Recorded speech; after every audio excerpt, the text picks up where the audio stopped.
Usopp has improved a lot since the beginning of a series, but the reality of his adventures has become too crazy.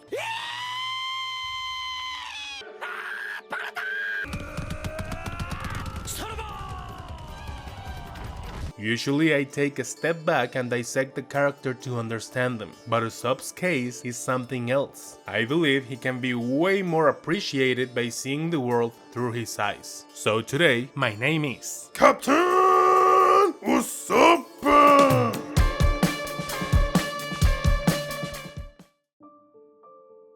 I was born in a quiet village in a distant sea, way too far from almost any kind of trouble. My father abandoned me and my mother, but she always praised him for being a pirate, never failing to let me know how proud she was for marrying a man who challenged the sea.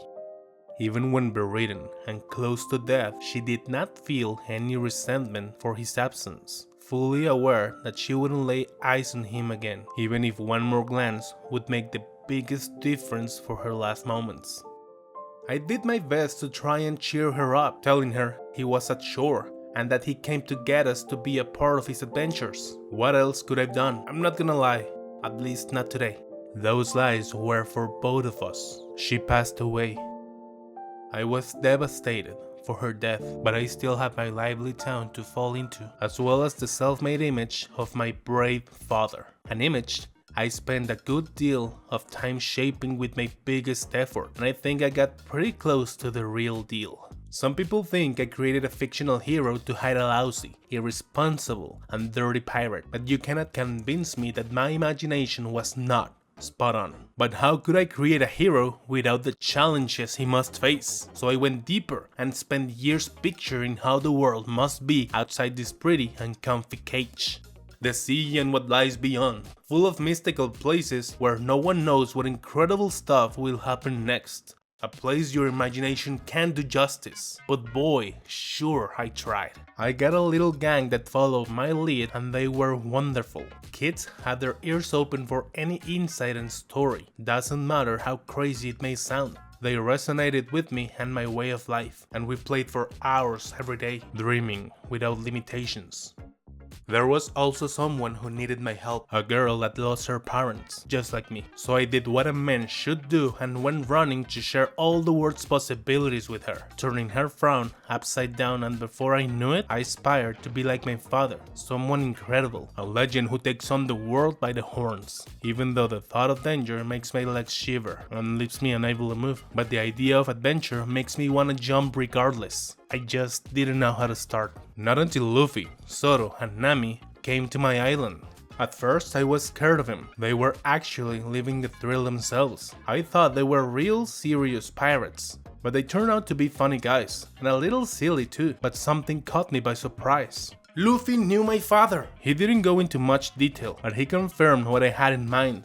He was an amazing person, and he told him about me. I was having a blast, but then we overheard Kaya's butler scheming to kill her and take her money. He was actually an infamous pirate presumed dead. Someone on his crew did a dirty trick on Luffy and made him fall off a cliff.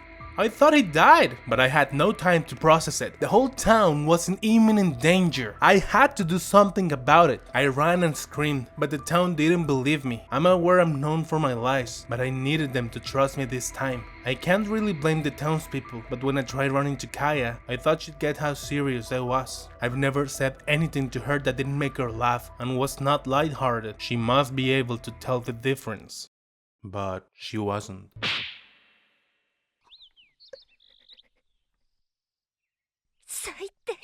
I know what I am, but I thought at least someone would be able to see through those things I said for pure enjoyment and coping. I thought people knew me beyond the surface. It put me down, but I had to ignore the shock. I had to swallow up my feelings because the ones who turns out did know me past everything were them, and I didn't want to endanger small children. I couldn't and wouldn't ask them to die.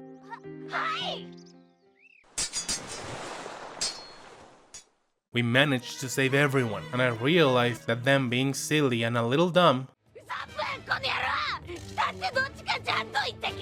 didn't mean they were weak. They were pirates alright. Zoro was a beast and Luffy was a robber monster. But it took everyone to suppress the threat. Even the kids who ended up seeing through my new lie and held a strong man's resolve in their tiny little bodies. Those events gave me the answer. I still didn't know how to start, but the sea was calling me. I needed to start putting my life on the line like my father does, like they do, like I just did. I was planning on going alone, but they invited me aboard, and off we went. The first thing we did was crossing paths with the East Blue's mighty ruler, who used to have 5,000 men on his fleet. Krieg's right arm let us know how scary the Grand Line could be. A 50-ship fleet defeated by one person on a whim, the world's greatest swordsman. My body rejected the idea of that much risk, but seeing real men so excited about it was contagious.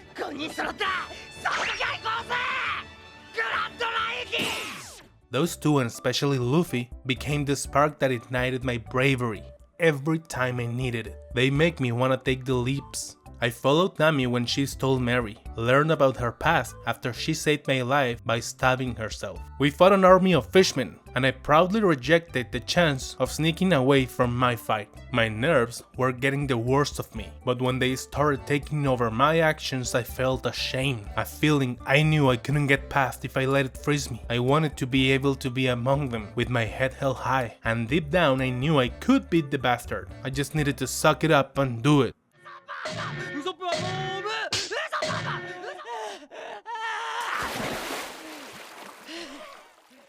After the fight ended, we won, she joined, and I partied with my heart full of pirate pride, and off we went again. We reached the town where the former king of the pirates was born and died. I fought another dead sharpshooter, but not really. Well, I was intended to fight him, but we needed to enter the Grand Line at chapter 100, so it's up to you if you wanna consider it real. Both options are okay. We reached the Red Line on a stormy sea, and everyone pledged their goals before going at it. I hadn't thought about concrete goals, so I just said the first thing that came to mind, what my heart desired since I was little.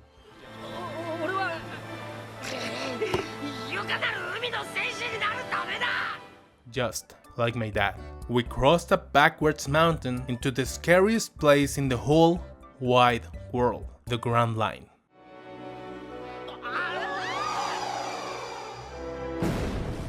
We met and befriended a huge whale that was abandoned by his crewmates. He was also a house. Arrived to a town full of undercover assassins, and met a random girl that turned out to be a princess infiltrated in a super secret evil organization dedicated to conquering the world, starting in one country that had information on a super mega duper weapon. Our task became to take her there and help her foil their plans. But before reaching that place, we visited a dense jungle called Little Garden. Very scary place that didn't look so little, so I decided to sit this one out. But then Nami brought up a book that mentioned why the island's name is that. It was a little garden for giant humans! Right after reading that, one of them found us. We tried playing dead, but he took us to his camp and offered us food. We thought he was a cannibal, fatting us up so he could eat us later. So we escaped from him at first chance, only to come right back after being chased by dinosaurs and other pseudo-extinct animals. My fear of giants went up in smoke at the boom of a spicy mountain. As he went off to fight a 100-year duel, they let us know about their culture, and that's when I realized that's who I wanted to be.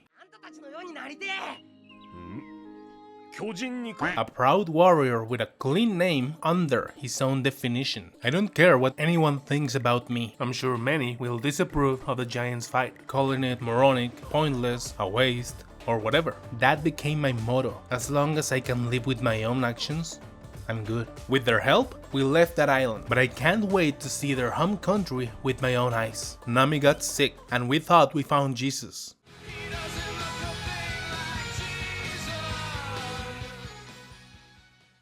But it was a big submarine carrying a poser pirate capable of eating literally anything. He ate a sword and munched on Mary. I had to fix that. When we arrived at a snowy island, I was going to sit this one out. You know, because of snow monsters. But I did have to leave the ship. I didn't do much there, but I tried my best. And Luffy got a doctor from there, Chopper, a human reindeer expert in medicine. We took him aboard and celebrated his arrival. He reminds me of those guys a little, but somehow more gullible.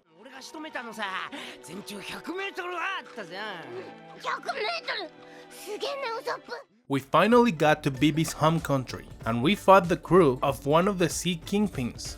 We rode a giant pervert crab too. Chopper and I defeated the 4 most powerful agents of the whole organization, a mole woman and a fat athlete, and hear this.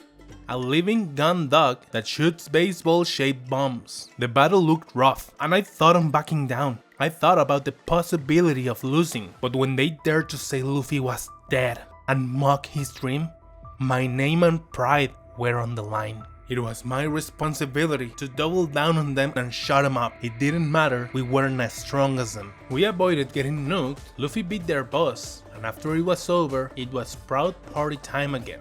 Vivi wanted to come with us, but didn't, and we ended up with a very dangerous stowaway, Nico Robin, a self-proclaimed assassin who can make her hands appear everywhere. She was the boss's partner. I was opposed to her at first. When I got to know her, she wasn't that bad.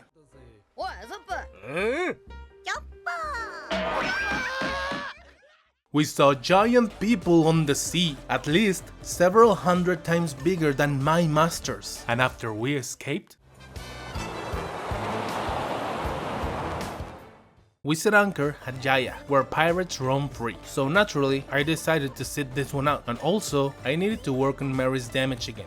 While in that island, we met Montblanc Norland's descendant, a botanist that lived 400 years ago, famous for his lies, and some of the crew paralleled the story to me.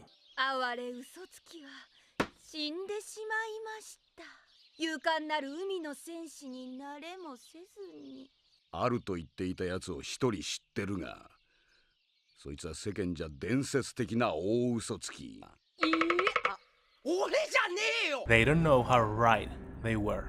Luffy was excited to get to an island on the sky, but to get there, we had to be propelled by a massive geyser-like natural disaster, 10,000 meters in the sky. If there was nothing to land on, if the Sky Island didn't exist, it wouldn't matter. If the attempt to go that high was successful, we would plummet back down to sea, dying instantly. My skepticism made me question the old guy, and I tried to call out a possible ulterior motive, but he made me swallow my accusation with the romance of dreams, and I felt guilty. I know a lot of you see me as miserable and cowardly, but isn't that just common sense? Would you dare to risk your life for a 1% chance of adventure? Something you're not sure it's there? We caught a strange bird in a dark forest, and I, for once, was one of the coolest ones there. As we stood in the eye of the storm, almost swallowed by a colossal whirlpool, everything calmed down for a second.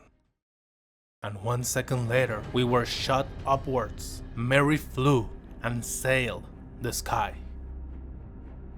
Lucky for us, we didn't die. We arrived to a white sea above the clouds. I got carried away and forgot we were still 7,000 meters above ground. I almost died falling back there. We met a few sky warriors and a Pegasus, bounced on some clouds and reached the gate of heaven itself. They tried charging us money though. Up there were very religious winged humans. I suppose that's not weird for people who live in heaven. They use dials, a weird technology in which they base their civilization. I ended up trading with them for some of my stuff and applied it to my creations. But that wasn't the crazy part. After speaking heresy, God sent a huge lightning beam to kill us. A weird army did their best to make us criminals, and then used a giant lobster to capture the ship and part of the crew. We were required to go to God's land, so he could test us. That was the only way to save our friends. So of course we went with the strongest resolve. We defeated a dude that stored quite a few things in his bowls. We got our ship repaired by a spirit.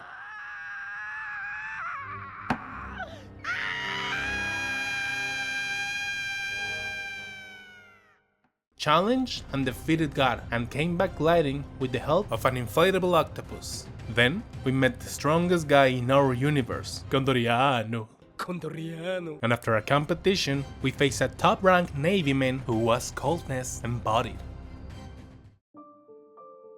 Being witness of all we faced so far, I felt impossible was out of the window already.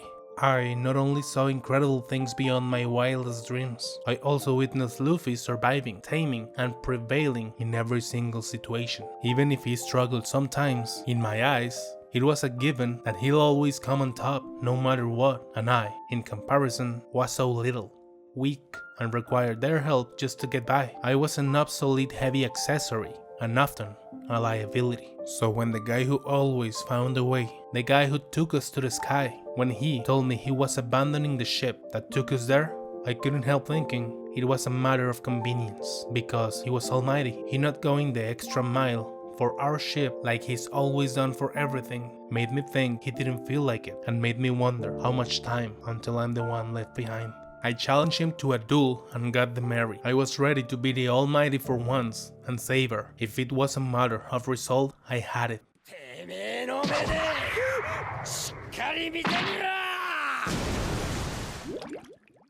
That wasn't the case.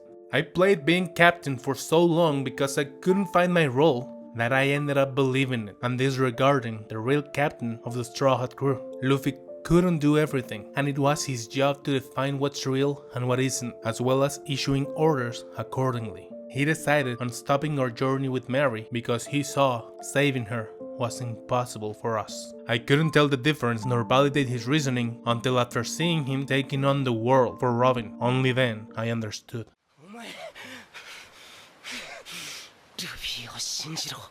I was so blinded by my love for Mary, my idealization of Luffy, as well as my strength issues, that I went against the impossible, even when deep down I well knew the answer myself. I regretted it, and I wanted to be a part so bad, I created a persona who wouldn't list to save Robin, even if he had nothing to do with her. I stopped playing pirate to play hero. We declared war with resolve, and Sanji made me see that raw strength was not all there was. We saved Robin, and I understood that Luffy, he could actually lose, and he needed his crew to take on the difference. I kept my mask for a while, and had to say goodbye to our sentient ship, ask for forgiveness, and happily sailed with my family once again. We crossed haunted waters and met a living skeleton who died once already, and he had his shadow stolen. We went to a gloomy ship island with zombies and a titan to get his shadow back, and later some of ours too. I faced and defeated a ghost girl that had the ability to make your heart hollow, a lesson about me that some of you didn't understand. Have you ever had a panic attack? Shortness of breath, lightheadedness, nausea, feeling of impending doom. That's where I live. Thoughts capable of crippling you, but I often act while in that place. The ones who get it often call me the bravest, but those words often go over so many people's heads. I cannot avoid thinking of the worst possible scenario every time. Those thoughts haunt my mind every waking second of my life, and I need to push them back to even consider the possibility of surviving, let alone winning. That's how I work and who I am. That's not something I can just outgrow. Anyway, got them back, defeated the Titan and their leader, got nuked by a bear guy, survived, and off we went again.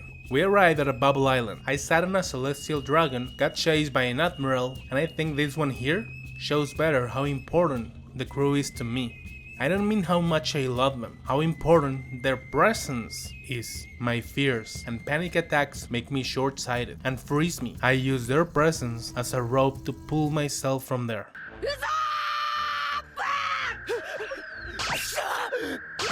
We lost, got warped thousands of miles away from them into a giant carnivorous plant who used food as bait, fell into his trap, got fat, and almost died, only to find out Luffy needed me. But before I could escape, he gave us all an order. And you know, I'm all about his orders now. My training was successful, but my fighting is never going to be what some of you demand. I can be left alone and not die now. I can be in charge of some things. I can beat a lot of people. But I sense some of you are asking me to not be afraid and even get to their level, and none of those things are going to happen. Training made me stronger, so of course I'm not going to be afraid of people I can easily beat, and I can now be firmer to people my level now, or maybe a little over, but I am not Luffy. I cannot go headfirst against stronger people without a second thought.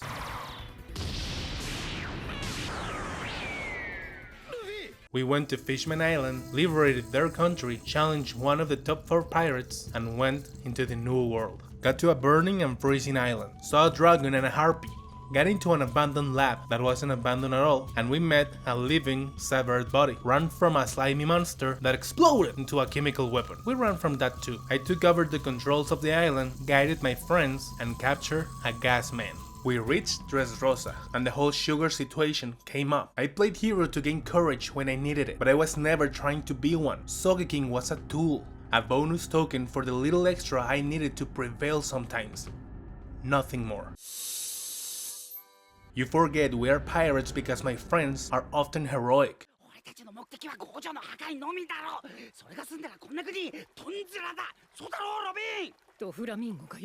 And I have to play along because I cannot run if they don't do it too. So as long as they're heroes, I'm a hero. I was always honest with Robin. I told her I wanted to run away, but I would never dare to do it if she stays behind. I told you, my friend's presence is more than important. They are my key. If they are not with me, I freeze and backtrack. That's why I run when Robin got turned into a toy. You might wanna say that I lost my character build in the last 400 episodes. To this day, I still don't fully know what happened. What I did know is that without Robin there, at that specific moment, my friend's resolve was not making me stay like it always has. That's why I was so scared of losing the memories of my captain, to the point of awakening Haki, because the impact of not having Luffy in my present would decimate me without even realizing.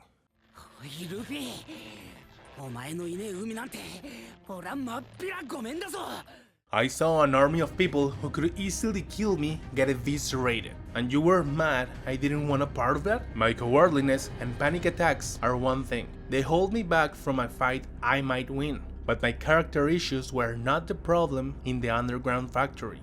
It wasn't a matter of courage. There was just one truth. I cannot beat Treble. If I fight him, I would miserably lose. And let me remind you, I did. I'm sure a huge part of your frustration came from the fact that you knew a miracle would happen. And you demanded me, acting like I knew that too.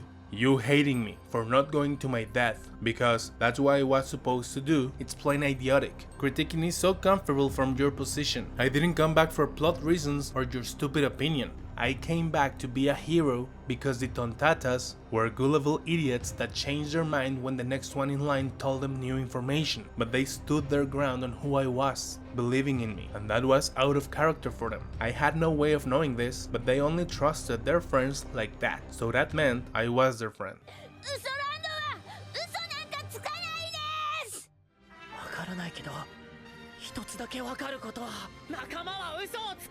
In other stories, that trust would give me the power to defeat my enemy. But not here, so I had to go back to them and tell them the truth, that I was sorry for lying and sorry enough to make my lie true by dying heroically in a futile attempt of fighting. My story is not over yet, but the adventures I told Kaya turned out to be a shade of vanilla. Did you hear what a crazy world I live in? What a crazy world I'm facing?